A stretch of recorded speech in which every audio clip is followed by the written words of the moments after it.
Allons retrouver là-dessus notre envoyé spécial au Moyen-Orient, Félix Séguin. Bonsoir, Félix.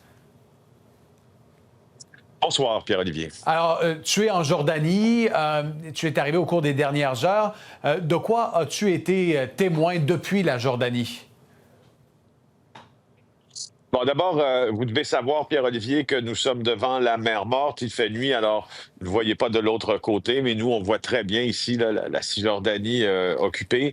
D'ailleurs, en passant par Amman, en Jordanie, ou par l'Égypte, ce sont les deux frontières terrestres, sont probablement les seules options pour entrer en Israël présentement, alors que l'espace aérien est pratiquement fermé à l'aviation commerciale. Alors, nous étions à la frontière israélienne ce matin avec, entre autres, des Palestiniens qui tentent de sortir en raison des combats à Gaza, mais aussi des gens de toute nationalité qui commencent à fuir en urgence Israël avant que ce conflit n'entre, s'il entre, dans une nouvelle phase qui amènera encore de plus en plus de violence. Alors, une situation, Pierre-Olivier, extrêmement tendue à la frontière où les bagages sont fouillés pendant des heures.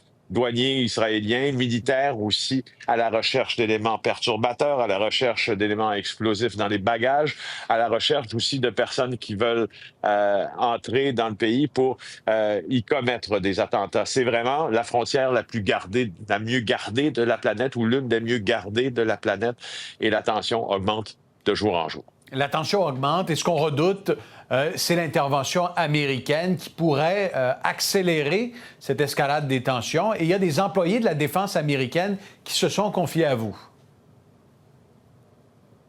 Oui, sous le couvert de l'anonymat, on les a rencontrés ce matin à Amman alors qu'ils étaient démobilisés de Mossoul en Irak et de Bagdad. Ils nous ont dit, évidemment, à condition de ne pas être officiellement cités, qu'ils étaient en transit en attente d'une décision américaine. Bon, de s'impliquer militairement dans ce conflit en attaquant les sites d'enrichissement d'uranium uranien ou iranien ou non. Alors, c'est dire, hein, et noter qu'il y a des signes, par exemple, qui ne mentent pas. Quand on contacte des gens du milieu de la sécurité ici, ou plutôt de l'autre côté de la mer Morte en Israël, on nous parle d'une fenêtre de 24 là, à 48 heures où cette intervention là, pourrait survenir, pourrait se jouer. Mais si on se fie aux déclarations américaines du président, aux déclarations du président américain, Pierre-Olivier, vous le savez, affirmé qu'il n'avait pas encore donné son aval, ne savait pas s'il était pour s'impliquer ou non dans le conflit entre l'État hébreu et Téhéran.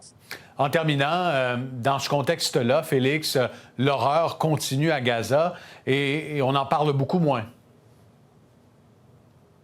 Oui, bien justement, de rencontrer des Palestiniens aujourd'hui qui fuyaient les territoires occupés. Certains tentaient d'aller chercher leur famille. N'oubliez pas que pendant que l'on parle de ce conflit régional entre l'État hébreu et Téhéran, bien, il y a eu 120 morts à Gaza au cours des 2 derniers jours. C'est énorme. Je cite un réfugié palestinien qui nous disait « On nous traite comme des chiens ». À la frontière, on nous traite comme des chiens. Alors, c'est vraiment 2 conflits en un, quoi. Et dans l'un d'eux, donc celui de Gaza, dont les Gazaouis sont victimes, certains commencent à avoir peur de passer sous l'attention médiatique internationale.